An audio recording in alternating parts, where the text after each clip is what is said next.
इस एपिसोड की शुरुआत भी वहीं से होती है जहां पर पिछला एपिसोड खत्म हुआ था। हम देखते हैं कि एस्मोडियस और मर्लिन एक लड़के के बारे में बात कर रहे होते हैं। तभी एस्मोडियस मर्लिन को उस लड़के के बारे में बताते हुए कहती है वो लड़का अपनी ताकत को बढ़ाने के लिए अपने शरीर को अल्केमी टेक्निक का उपयोग करके अपने आप को एक मॉन्स्टर में बदल लेता है और इन जैसे मॉन्स्टर को अल्केमी बीस्ट कहते हैं।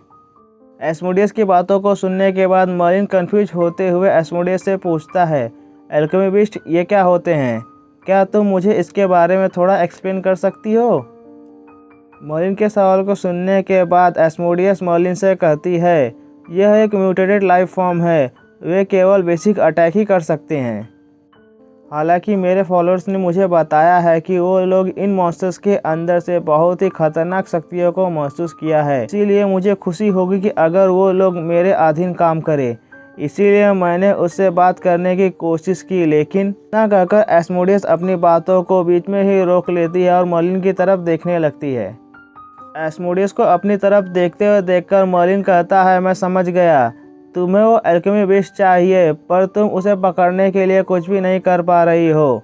मर्लिन की बातों को सुनने के बाद एस्मोडियस कहती है हाँ, इतना कहकर वो अपनी बातों को आगे बढ़ाते हुए कहती है लेकिन उसने मुझे हाल ही में एक मैसेज भेजा और उस मैसेज में लिखा था कि कैसे उसके अल्केमी बीस्ट अपग्रेड हो गए और अल्केमी बीस्ट किसी भी सेना के लिए एक वरदान साबित होंगे। अगर मैं उससे शादी करने के लिए तैयार होती हूँ तो वो मुझे अल्केमी बीस्ट गिफ्ट में देने के लिए तैयार है। मर्लिन कहता है अगर तुम उस अल्केमी बीस्ट से शादी नहीं करना चाहती तो तुम उसे सीधे सीधे मना क्यों नहीं कर देती। ये नहीं लगता कि तुम्हारे मना करने के कारण वह कुछ अल्केमी बीस्ट तुम्हारे लिए गंभीर समस्या खड़ी कर पाएंगे। मर्लिन की बातों को सुनने के बाद एस्मोडियस मर्लिन को सिचुएशन समझाते हुए कहती है हमारा जो फोर्स डीमन पैलेस है वो चर्च के हेडक्वार्टर के बहुत ही नज़दीक है, जिस वजह से उस पर हमेशा अटैक का खतरा मंडराता ही रहता है।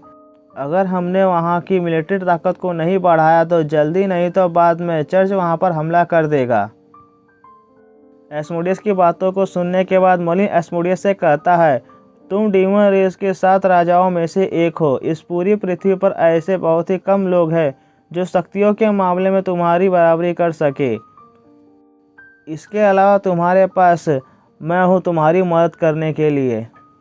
मर्लिन की बातों को सुनने के बाद एस्मोडियस शर्माने लगती है और शर्माते हुए मर्लिन से कहती है लो, तुमने खुले तौर पर कह दिया कि तुम मेरे आदमी बनने के लिए तैयार हो। अब मेरे दिल से और सब्र नहीं होता, चलो जल्दी से शादी कर लेते हैं।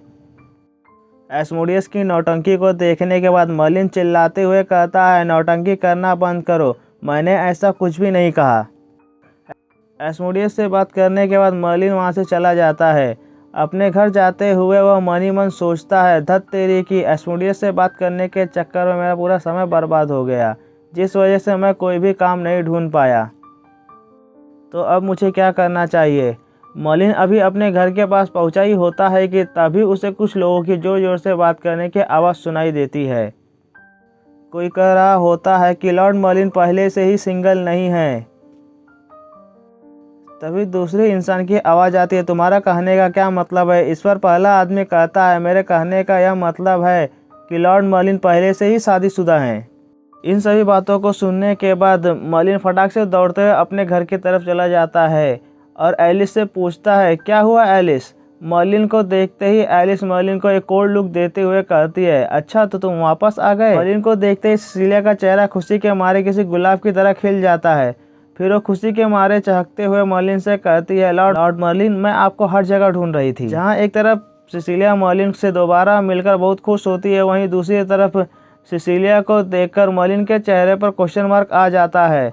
फिर वो सिसिलिया की तरफ फिंगर पॉइंट करके उससे पूछता है तुम कौन हो। यह देखकर कि मर्लिन उसे भूल गया है, सिसिलिया उससे गुस्से में कहती है मैं सिसिलिया हूँ, मैं लॉर्ड रोज की बेटी हूँ, तुम मुझे कैसे भूल सकते हो। सिसिलिया की बातों को सुनने के बाद मर्लिन कहता है अच्छा अब जाकर मुझे याद आया, तुम तो वही हो ना जिसे मैंने भूतों से बचाया था। मर्लिन की बातों को सुनने के बाद काइल मर्लिन से कहता है बात करने से पहले यह तो देख लो तुम किससे और कहाँ पर बात कर रहे हो। तुम एक सिर्फ आयरन रैंक के एडवेंचरर हो, तुम्हारी हिम्मत कैसे हुई मिस सिसिलिया से ऐसे बात करने की। काइल को मर्लिन से इस तरह बात करते हुए देखकर सिसिलिया काइल से कहती है मैंने तुम्हें पहले ही कहा था ना कि हमारी जान बचाने के लिए हम लॉर्ड मर्लिन के एहसानमंद हैं। तुम इस तरह इनसे बात नहीं कर सकते। क्या तुम मुझे झूठी कह रहे हो? सिसिलिया की बातों को सुनने के बाद काइल कहता है, मैं अभी भी आपकी बातों पर विश्वास नहीं कर पा रहा हूँ कि इस जैसे मामूली एडवेंचरर ने आपकी जान बचाई होगी। और ऑफिशियल रिकॉर्ड के हिसाब से इस मामले को एक गोल्ड रैंक के एडवेंचरर ने हल किया था। काइल की बातों को सुनने के बाद मर्लिन एलिस के पास जाकर उससे धीरे से कहता है, तुम्हारे कहने का मतलब है कि उसे मारने वाली एक चोर एलिस थी? मर्लिन की बातों को सुनने के बाद एलिस अपने दांत पीसते हुए गुस्से में मर्लिन से कहती है, मैंने तुमसे पहले कहा था कि इसमें मेरी गलती नहीं थी। तभी सिसिलिया काइल को चुप करवाते हुए उससे कहती है, जब तुम बेहोश हो गए थे तब लॉर्ड मर्लिन मेरे सामने कहीं से प्रकट हो गए और दुश्मन की सेना को ख़त्म करके हम दोनों को बचा लिया। तो क्या तुम्हारे कहने का यह मतलब है कि मैं झूठी हूँ? काइल कहता है, नहीं नहीं, बिल्कुल भी नहीं।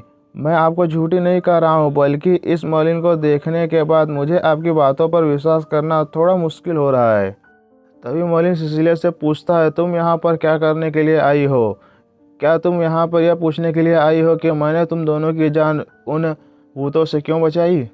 मर्लिन के इतना कहते ही सभी लोग आगे की बात करने के लिए घर के अंदर चले जाते हैं। मर्लिन एक सोफे पर बैठकर अपने सामने टेबल पर बैठी हुई सिसिलिया से कहता है, तुम यह चाहती हो कि मैं तुम्हारे साथ डोवर स्ट्रेट के एक द्वीप पर जाऊं और उस बुरे एल्केमिस्ट को हराने में तुम्हारी मदद करूं? मर्लिन की बातों को सुनने के बाद सिसिलिया मर्लिन से कहती है, हाँ, मैं आपकी मदद चाहती हूँ। अगर आप हमारी मदद करते हैं तो हमारी सुनिश्चित हो जाएगी। तभी मर्लिन सिसिलिया से कहता है, तुम एडवेंचरर गिल्ड में एक फॉर्मल रिक्वेस्ट क्यों नहीं कर देती?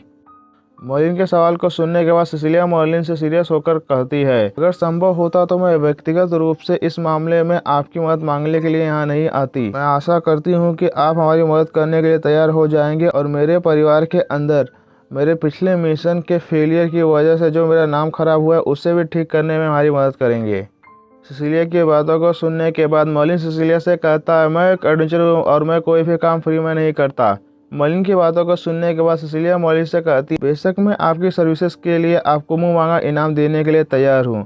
मुंह मांगा इनाम की बात सुनते ही मर्लिन के चेहरे पर एक तीखी मुस्कान आ जाती है। फिर मर्लिन अपनी बातों को आगे बढ़ाते हुए कहता है, क्या तुम मुझे पेमेंट करने के लिए फिर से अपने शरीर का इस्तेमाल करने के बारे में तो नहीं सोच रही हो ना? मर्लिन की बातों को सुनते ही सिसिलिया का चेहरा फिर से शर्म के मारे लाल हो जाता है और वहीं दूसरी तरफ काइल और एलिस का चेहरा शौक के मारे काला पड़ जाता है। मर्लिन की बातों को सुनते ही एलिस गुस्से में मर्लिन का कॉलर पकड़कर उससे चिल्लाते हुए पूछती है, कमीने, तुम्हारे कहने का क्या मतलब है? क्या तुम दोनों के बीच कुछ हुआ था? भले ही हमारी शादी नकली है, फिर भी तुम्हें अपने आप पर नियंत्रण रखना चाहिए। वहीं दूसरी तरफ मर्लिन की बातों को सुनने के बाद सिसिलिया शर्म के मारे अपना चेहरा छुपा लेती है। सली भी सीढ़ियों से इन सभी नौटंकियों को देख रही होती है और इस नौटंकी को देखते हुए कहती है, मेरे लिए यही अच्छा होगा कि मैं इसमें इन्वॉल्व ना हूँ। इतना कहकर वो फटाक से ऊपर जाकर छुप जाती है। इसके बाद ये एपिसोड यहीं पे खत्म हो जाता है। अगर आप लोगों को हमारा वीडियो पसंद आया तो हमारे वीडियो को लाइक कीजिए और हमारे चैनल को सब्सक्राइब कीजिए। Thank you for watching.